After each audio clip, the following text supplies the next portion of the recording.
많은 시편들이 다윗의 시편인 것으로 생각이 되지만은 그렇지 않은 시편도 많이 있습니다. 오늘 시편의 배경을 알게 해주는 실마리는 시온성, 즉 예루살렘 성이 회복될 것을 기대하는 부분입니다. 그래서 이 시편은 포로기에 지어진 것으로 생각됩니다. 특별히 예루살렘 성을 기억하고 있는 포로 1세대의 시인 것을 알 수가 있습니다. 포로기라고 하는 것은 주전 587년에 남유다 왕국과 예루살렘까지 멸망하여 온 백성들이 바벨론으로 끌려왔던 시기를 가리킵니다. 우리 민족도 일제 강점기가 있었기에 그때 유대인들이 얼마나 많은 고초를 겪었을지를 충분히 짐작할 만합니다. 그래서 그런지 어제 다루었던 이 시편의 전반부는 대단히 고통스러운 시인의 상황이 그려져 있었습니다. 그러나 이 후반부에 와서 시인은 비로소 하나님을 뚜렷이 직시하기 시작합니다. 그리할 때에 그는 소망의 빛을 떠올릴 수가 있습니다. 가만히 생각해 보면은 이렇게 할 수 있었던 것은 저 멀리 계시는 것만 같은 하나님을 주목하게 되었기 때문입니다. 우리가 이처럼 하나님을 진심으로 주목하게 될 때에 우리에게 떠오르게 되는 것은 첫째, 하나님은 신실하신 분이라는 사실입니다. 둘째로 하나님은 이미 이 이스라엘 백성들과 오래전에 언약을 맺으셨었습니다. 그러므로 그분을 생각할 때에 그분의 언약도 변치 않습니다. 하나님은 이 민족을 택하셨습니다. 그리고 이 민족을 통해서 영광을 받으시고자 했었습니다. 그래서 이 민족에게 가나안 땅을 주셨고 율법을 직접 주셨고 성막과 성전을 통해서 이 백성에게 임재하셨습니다. 시인은 이와 같은 하나님을 생각할 때에 그분이 장차 우리 민족에게 어떻게 행하실 것인가 하는 것을 충분히 생각하게 됩니다.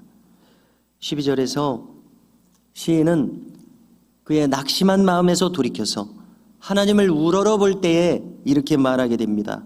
주는 영원히 계시고 주에 대한 기억은 대대에 이르리로다. 그는 앞으로 무슨 일이 우리에게 있게 될지 이 시간이 지나가고 미래에 하나님께서 어떻게 역사하신 결과가 펼쳐질지를 생각했던 것입니다. 하나님은 마침내 시온, 즉 예루살렘을 긍휼히 여기실 것이며 그렇게 긍휼히 여기실 은혜를 베푸실 기한은 앞으로 다가오고 있는 것이 틀림없이 느껴집니다. 14절에서 그분의 종들인 그분의 백성들은 저 예루살렘을 생각할 때에 저 시온성에 돌 하나하나에 애착이 있습니다. 그 성읍에서는 먼지 하나에도 하나님의 은혜가 깃들어 있습니다. 그래서 이 시인의 기억과 시각이 참으로 은혜로운 것을 생각하게 됩니다. 이 황막한 세상살이에서 그는 저 예루살렘 성에 베푸신 하나님의 은혜를 읽어내고 추억하고 있었습니다. 그래서 이 광야와 같은 이 세상에서 살아가는 우리의 마음도 이와 같으면 얼마나 좋겠습니까? 우리가 교회를 생각할 때에 교회의 돌 하나, 풀 한 포기에도 하나님의 은혜가 여기에 있구나 이렇게 느낄 수 있다면 얼마나 귀한 일이겠습니까? 하나님은 과연 저 고토를 회복하게 하실 것입니다. 이 백성들이 과연 저 조상적의 땅으로 돌아가게 하실 것입니다. 뿐만 아니라 시인은 믿고 있습니다. 이러한 역사를 보고서 문 나라가 장차 여호와를 경외할 것이다. 모든 왕들이 그분의 영광을 두려워할 것이다. 이렇게 확신하게 됩니다. 17절을 주목해 보십시오. 시인의 자신에 대한 시인의 시각, 시인의 처지는 분명 빈궁한 자입니다. 초라합니다. 그러나 빈궁하고 초라하기에 하나님을 이렇게 찾을 수밖에 없습니다. 자, 바울이 기도할 때에 하나님이 응답하시기를 내 은혜가 내게 족하도다.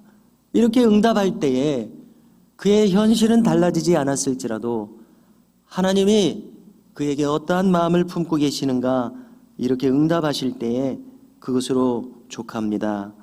이와 같이 응답하십니다. 하나님은 구하는 자의 기도를 멸시치 않으십니다. 가만히 생각해 볼 때에 우리의 기도에 무응답은 없습니다. 모든 기도는 하나님께 상달됩니다. 그렇지 않습니까? 이것이 우리의 믿음이 되면 좋겠습니다. 다만 우리로서는 옳게 구해야 할 것입니다. 하나님의 뜻에 맞게 구해야 될 것입니다. 심지어 우리가 옳게 구하지 않으면 하나님은 기다림이라는 응답으로 우리에게 응답하신다고 믿어집니다. 무엇보다도 기도하는 그 자체에 큰 의미가 있습니다.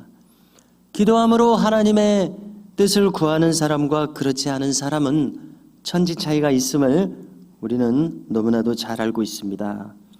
시인이 보고 있는 이 하나님은 지나간 역사 속에서 역사에 오셨던 하나님이십니다. 그러므로 장차 행하실 일들도 후대를 위해서 기록될 것이다 믿음하지 않습니다. 그래서 후대의 백성들도 그분을 찬양할 것이다 이렇게 믿습니다. 19절입니다. 그분은 높은 곳에서 굽어 살피사 갇힌 자의 탄식을 들으십니다. 심지어 이미 죽이기로 정한 자도 해방하십니다. 왜 이렇게 하십니까? 그는 이렇게 하는 것은 하나님을 찬양하도록 하기 위함입니다. 여기서 시인은 개인의 소원을 아뢰고 있습니다. 지금 자신은 심히 쇠약해져 있습니다. 스스로 생각할 때에 수명이 단축된 것처럼 느껴집니다. 그래서 그는 특별히 자신을 위해서 구하기를 나를 중년에는 데려가지 마소서 이렇게 구합니다. 주님은 영원한 시간의 주인이시지 않습니까? 제발 저를 중년에는 데려가지 마소서 이렇게 기도하는데요. 하나님은 창조주시기에 세상은 만물은 변할지라도 하나님은 변하지 않으십니다. 일양 미쁘신 하나님께서는 자기 백성들에게 신실하십니다. 시인은 믿기를 주의 종들의 자손은 항상 안전히 거주하고 그의 후손들은 견실히 설 것을 믿는다고 오늘 말씀을 통해서 기록합니다. 성도 여러분, 우리도 이 시인을 따라서 우리의 마음속에 있을 수 있는 모든 불안을 벗어버려야 할 것입니다.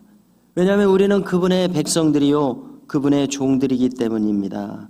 우리 자신과 주신 가정과 자녀들을 복되게 하실 것을 믿어야겠습니다. 오늘도 이 믿음으로 주님을 찾는 우리 모두가 될 수 있기를 주님의 이름으로 축복합니다.